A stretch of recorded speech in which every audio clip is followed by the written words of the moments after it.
It was past midnight when Jun-ha crept back into his mother's noodle shop, the scent of garlic and soy somehow comforting in the silence. The flickering sign outside read Golden Spoon, a humble name for a humble business that Jun-ha's mother, Ji-won, had dedicated her life to.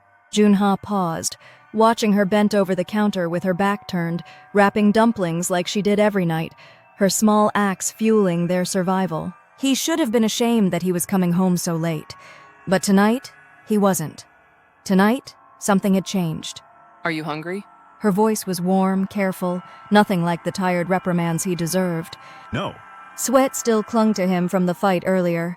The alley behind the convenience store 8 blocks away was stained with blood tonight, not his own. A strange object weighed heavy in his pocket. A smooth, cold coin slipped into his palm by an older man with weathered eyes who had been watching it all from the shadows. "You've earned this," he'd said cryptically, vanishing before Jun-ha could argue. Ji-won turned, finally, as Jun-ha pulled the coin out and studied it under the dim kitchen light. There was nothing ordinary about it. Gold yet tarnished, its design an intricate swirl of ancient patterns.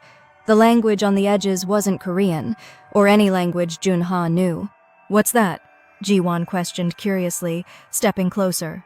"Nothing," Jun-ha lied, shoving the coin back into his pocket. "Go to bed, Mom." Ji-won frowned but didn't press further. In truth, Jun-ha wasn't sure what the coin meant, but something about it felt alive, humming faintly against the skin of his thigh with each step he took upstairs. The next morning, the streets were bustling. Young people cycled to work, ajumas chatted outside the fruit stands, and the scent of hot street food floated on the cold breeze. By mid-afternoon, Jun-ha had abandoned his mother's shop and found himself a quiet spot by the riverbank. His restless fingers turned the coin over again and again.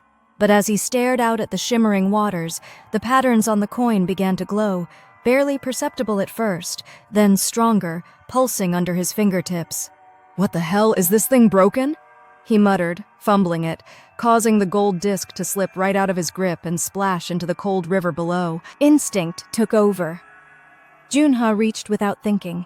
His hand plunged through the surface of the water, but instead of sinking, he hit something solid, like grasping an invisible ladder submerged in glass.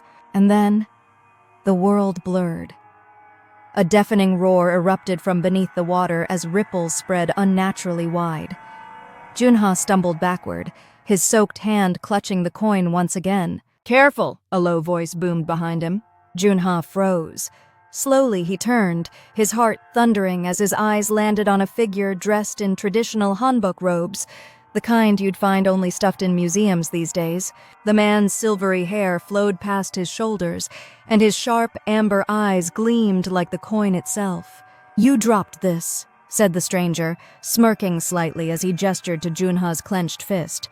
Jun-ha stared, his mouth dry. Who are you?" he stammered. The man chuckled softly, as if Jun-ha's question was amusing.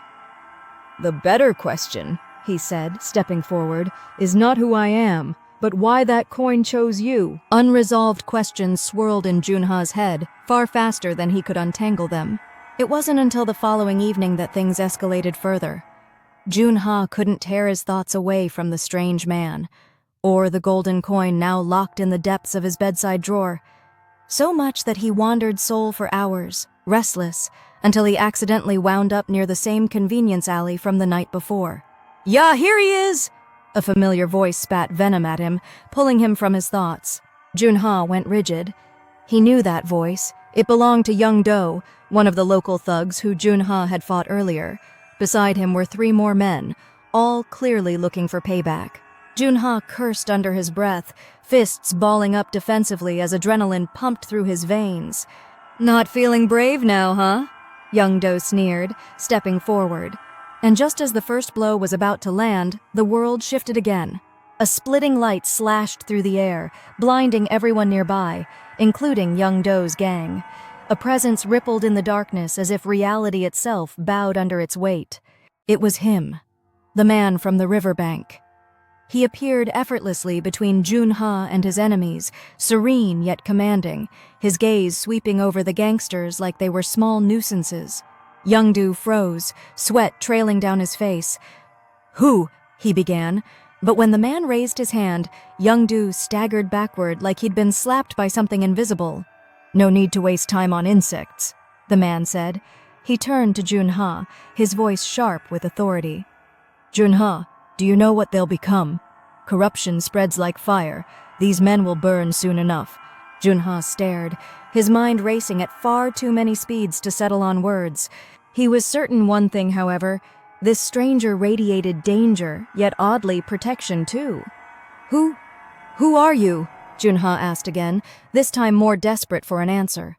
The man smiled faintly and nudged the golden coin toward Jun-ha as though it would explain itself. "The bearer of that coin is marked by fate," he said mysteriously. Whether that's power granted or punishment determined isn't decided yet. Jun-ha's grip on the coin tightened. Jun-ha's voice rose with anger. "What do you mean, punishment?" Hanbok man warned cryptically, his figure beginning to dissolve into smoke like glimmers of light. "To complete what must unfold," he said.